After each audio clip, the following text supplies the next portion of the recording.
নমস্কাৰ মই অঞ্জলীয়ে পুনৰবাৰ স্বাগতম জনাইছো আশা কৰিছো আপোনালোক সকলো ভালে আছে ময়ো ভালে আছো আজি মই মোৰ বাৰান্দাত সজাই ৰখা এই যে এগলনিমাখিনি আৰু তাৰ মাজতে আহি আকৌ মোৰ এই মিমি মাইনা বুলিয়ে কৈছো সৰু সৰু মোৰ ওচৰত দুটা মেকুৰী পোৱালি আছে হিহঁত গিটাও আহি এই ধৰণে খেলি আছে সেই কাৰণে ভাবিলো অকনমান ভিডিও কৰিবলৈ আহিছো যেতে ইহঁতকো অকনমান ভিডিও কৰি দিও তাকে আপোনালোকে আজি থাম্বনেলটো চাই গম পাইছে মই কিহৰ ওপৰত আজি ভিডিওটো আগবঢ়াইছো তেনেকা বিক্ৰী প্লান্ট লৈ অহা নাই আজি মই লৈ আহিছো আপোনালোকৰ কাৰণে কিসকে সুবিধা হ'ব যি সকলে নাজানে যি সকলে জানে বাৰু জানে যি সকলে নাজানে সেই সকলৰ বাবে আজি এটা মই ভিডিও লৈ আহিছো এনে গ্ৰো বেগ আজি বেগত যি কিছুমান প্লান্ট ৰুলে মানে খুব বেছি ভাল কিচেন গাৰ্ডেনিং কৰিবলৈ খুব বেছি আমাৰ গ্ৰো বেগত বেছি ভাল হয় আৰু কিছুমান ফলমূল ৰুলেও গ্ৰো বেগত বেছি ধুনীয়া হোৱা দেখা যায় আৰু আজি তাকে মই গ্ৰো বেগ পেলনিয়া বস্তাৰ পৰা বনাম যিবিলাক আমি চাউলৰ বস্তা এয়া দেখিছে মই এতিয়া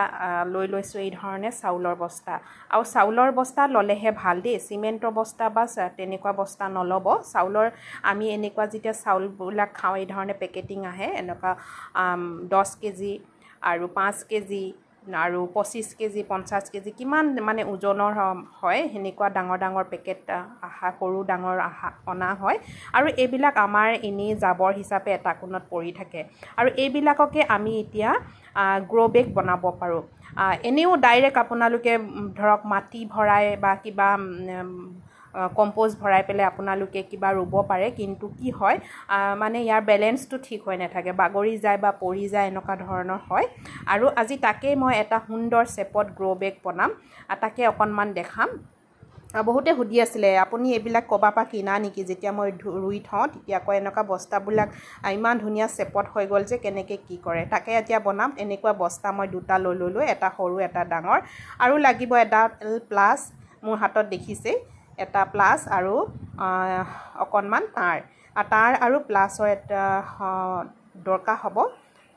তেনেকুৱাকে তাৰ এডখৰ এডা কাটি ললো প্লাসৰ সহায়ত দেখিছে প্লাসডালো দৰকাৰ হ'ব এটো কাৰণে যে মেৰিয়াব লগা হয় আৰু তাৰটো কাটিব লগা হয় সেই কাৰণে প্লাস আৰু এটা আৰু তাৰ দৰকাৰ হ'ব আৰু তেনেকৈ মই প্ৰথমতে এটা সৰু বস্তা লৈ লৈছো এটো মোৰ 10 কেজি ওজনৰ বস্তা হয় এনেকা পেকেটস যে আহে চাউল খুব ভাল হয় ইয়াৰ আপোনাৰ লাস্টিং প্ৰায় 2 বছৰ যাবয়ে 2 ইয়াৰ্স আপুনি ধুনিয়াকে যাব ইয়া 2 বছৰ মান যায় এটো বস্তা আৰু দেখিছেনে উল্টা সাইডে যেটো মুখখন খোলা আছিল হেতু সাইডে নহয় মুখখন যোনফালে বন্ধ আছিল হে সাইডটো মই খুব ধুনিয়াকে কুচাই পেলে তাঁৰ দি বান্ধি ললো দেখিছে নহয়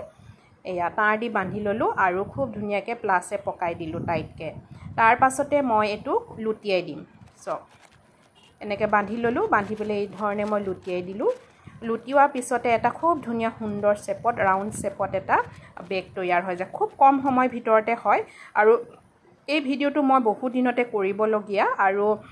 ভিডিওটো আসলে নকৰাকেও মই নিজেও কৰিব পাৰিলো হলে কিন্তু কি হয় আসকচোন কিমান ধুনিয়া এটা বেগ হৈ গল ভাবিলো মই আপোনালোককো কেতিয়াবা শেয়াৰ কৰিম হে কাৰণে ভিডিও কৰা এলাহতে থাকিও গৈছিলে আৰু যিকিটা কাম মই আজি কিমান দিনৰ আগতে কৰিব লগা কিন্তু কৰিব পৰা নাছিলো আজি অলপ মনটো ভালো লাগি আছে কাম কৰিবলৈ ভালো লাগিছে বতৰটো অলপ ঠাণ্ডা তেনেকে আকৌ মই কৰি ললো ডাঙৰ বস্তাটো যেটো আমাৰ 25 কেজি ওজনৰ চাউলৰ বস্তা আছিল এটো আৰু এই বস্তাটো মই ঠিক তেনেকৈ বান্ধি ললো এটা মূৰ বান্ধি ললো আৰু মূৰটো বান্ধাৰ পিছত বস্তাটো লুটিয়াই দিলো লুটিয়াই দিয়াৰ পাছতে দেখিলে না এটা সুন্দৰ শেপত হৈ যায় ৰাউন্ড শেপত আৰু মানে খুব ধুনিয়া হয় আৰু এই যেটো ডাঙৰ বেগ মই তৈয়াৰ কৰিলো হেতুত মই এই প্লান্টটো ৰুম এটো হৈছে মোৰ থাই ভেৰাইটি 12 মহীয়া আম হয় আৰু পটটো সৰু হোৱা কাৰণে এবাৰ কেবাবাৰো ফুলিছে দুবাৰ ফুলিলে বছৰে দুবাৰ ফুলিলে কিন্তু ইয়াৰ ফলটো মানে নধৰিলে ৰখি নেথাকিলে হৰি পৰিলে ফল এটো কাৰণে পটটো সৰু হৈছিল ইয়াৰ যিমানখিনি হাড় প্ৰয়োজন হৈছিল বা এই গছজোপাই যিমানখিনি হাড় খাদ্য সংগ্ৰহ কৰিব লাগিছিল এই মাটিটো কাৰণে বা পটটো কাৰণে কৰিব নোৱাৰাত মোৰ গোটে ফলবোৰ হৰি পৰিলে কথাটো মই জানি শুনিও কৰা নাছিলো কাৰণ কিবা এলাহতে থাকি গৈছিল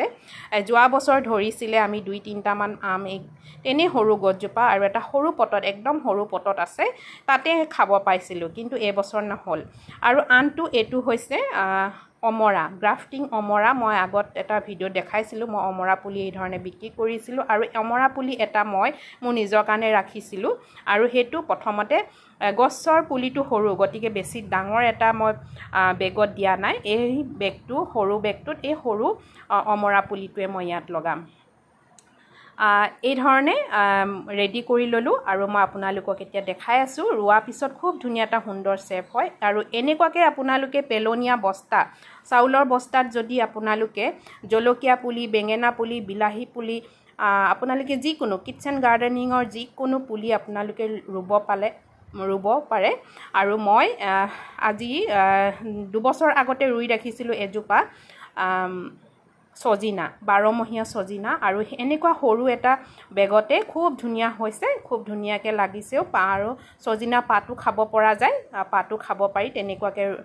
মই সজিনা ৰুই ৰাখিছোঁ মই অলপ পাছত লাষ্টত মই আপোনালোকক সজিনা গছজোপা দেখাম বাৰু আৰু এডাল দেখিছেনে এডাল মই এনেকুৱা ষ্টিকৰ সহায়ত এই ধৰণে হোল কৰি দিছোঁ হোল কৰিবলৈ কিন্তু নেপাহৰিব এই ধৰণে আপোনালোকে ফুটা ফুটা কৰি দিব আৰু একেবাৰে তলৰ ফালেও পাৰিলে দুটামান ফুটা কৰি দিব এই ধৰণে হোল কৰি দিব যাতে পানী জমা হৈ নাথাকে যাতে পানীবিলাক ধুনীয়াকৈ ড্ৰেইন হৈ যায় সেইকাৰণে আপোনালোকে ধুনীয়াকৈ এই ধৰণে হোল কৰি দিব তাৰ পাছতে এইখিনিতে মই আপোনালোকক এটা সৰু অনুৰোধ কৰিছোঁ ভিডিঅ' এটা বনাওঁতে ভালেখিনি কষ্ট হয় তাৰ মাজতে কিছুমান মই আপোনালোকক দেখাব লগা হয় বা ভিডিঅ' কৰোঁ বহুতখিনি কামৰ মাজত ভিডিঅ' এটা প্ৰস্তুত কৰি উলিওৱা হয় সেইকাৰণে এটা সৰু অনুৰোধ কৰিছোঁ যদি আপোনালোকে চাই আছে প্লিজ এটা লাইক কৰিব এটা কমেণ্ট কৰিব আৰু যিসকল নতুন সেইসকলে প্লিজ ছাবস্ক্ৰাইব কৰি ল'ব আৰু কাষতে থকা বেলটো অল কৰি দিব তেতিয়া আহিবলগীয়া ভিডিঅ'বিলাকৰ নটিফিকেশ্যন আপোনালোকে পাই থাকিব তাৰ পাছতে এয়া দেখিছেনে ডাঙৰ বস্তাটোত মই এই ডাঙৰ আম পুলিটো মই ইয়াত ৰুই দিলোঁ তেনেকৈ মই হোল কৰি দিছোঁ এডাল ধুনীয়া অলপমান ডাঙৰ সাইজৰ হলা ললোঁ হলা লৈ পেলাই মই এই ধৰণে হোল কৰি দিছোঁ আৰু একেবাৰে তলৰ ফালেও দুটামান হোল কৰি দিব যাতে ইয়াৰ পানীখিনি ধুনীয়াকৈ ড্ৰেইন হৈ যায় তাকে আজি ভিডিঅ'টো ইমানেই আছিলে মই আপোনালোকক এটা পেলনীয়া বস্তাৰ পৰা কেনেকৈ সুন্দৰ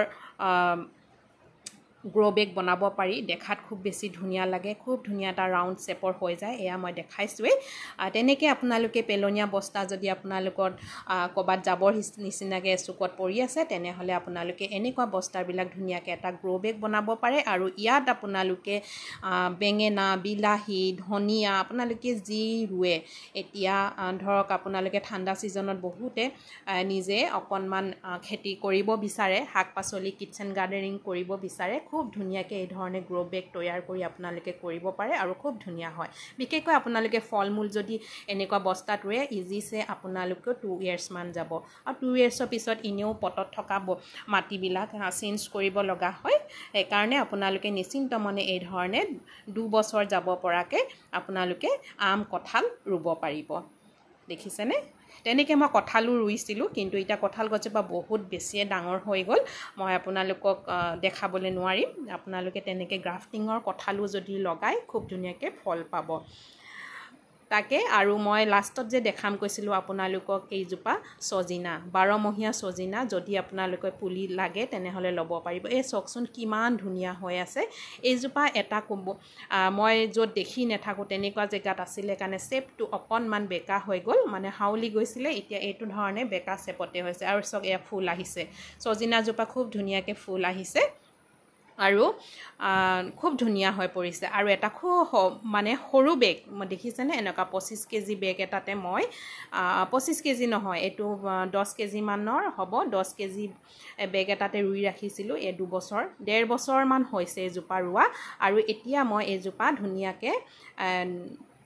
ডাঙৰ এটা পটত মানে বস্তাত লগাই দিম বুলি ভাবিছোঁ তেতিয়া আৰু ধুনীয়া হৈ পৰিব আজি ভিডিঅ'টো ইমানে আছিলে আকৌ লগ পাম বাই